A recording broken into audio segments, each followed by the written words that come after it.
नमस्कार, मैं दौलत शर्मा और आप देखना शुरू कर चुके हैं SPN9 न्यूज। राष्ट्रवादी कांग्रेस पार्टी जितेंद्र अहवाड और सामाजिक कार्यकर्ता अन्ना हजारे के बीच जुबानी जंग तेज हो गई है।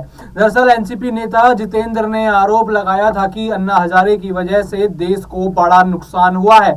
इसके बाद पत्रकारों से बात करते हुए अन्ना हजारे ने कहा कि मेरे कारण देश को नुकसान हुआ है तो उन्हीं वजह से तमाम लोगों को फायदा भी हुआ है।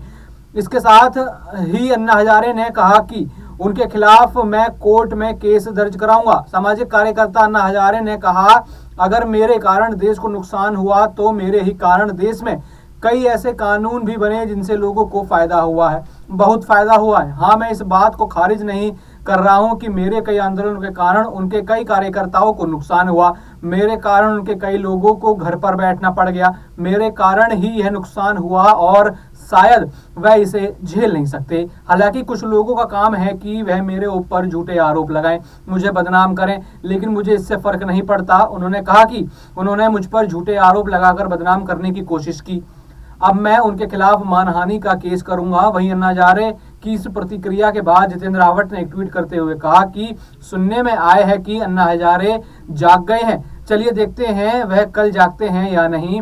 बता दें कि यूपीए 2 के कार्यकाल के दौरान भ्रष्टाचार के खिलाफ अन्ना हजारे ने झंडा बुलंद किया था। उनकी मांग थी कि केंद्र सरकार जन लोकपाल कानून लाए जिससे देश में भ्रष्टाचार समेत कई दिक्कतें समाप्त हो जाएंगी। उस समय उनके साथ आंदोलन में अरविंद केजरीवाल, मनीष सिसोदिया समेत कई नेता उभर कर सामने आए थे। आंदोलन के बाद ही कई लोगों ने मिलकर आम आदमी पार्टी का गठन किया था और उसके बाद आम आदमी पार्टी सत्ता में आई और अन्ना हजारे को देखा जाए तो एक तरीके से दरकिनार वहां पर कर दिया गया था और अन्ना हजारे तभी से शांत बैठे हुए थे। लेकिन अब ये एनसीपी वर्सेस अन्ना हजारे का मुद्दा अब लगातार महाराष्ट्र के राजनीतिक गलियारों में बढ़ता जा रहा है। और भी ऐसी खबरें जानने के लिए देखते रहिए SPN9 न्यूज। धन्यवाद।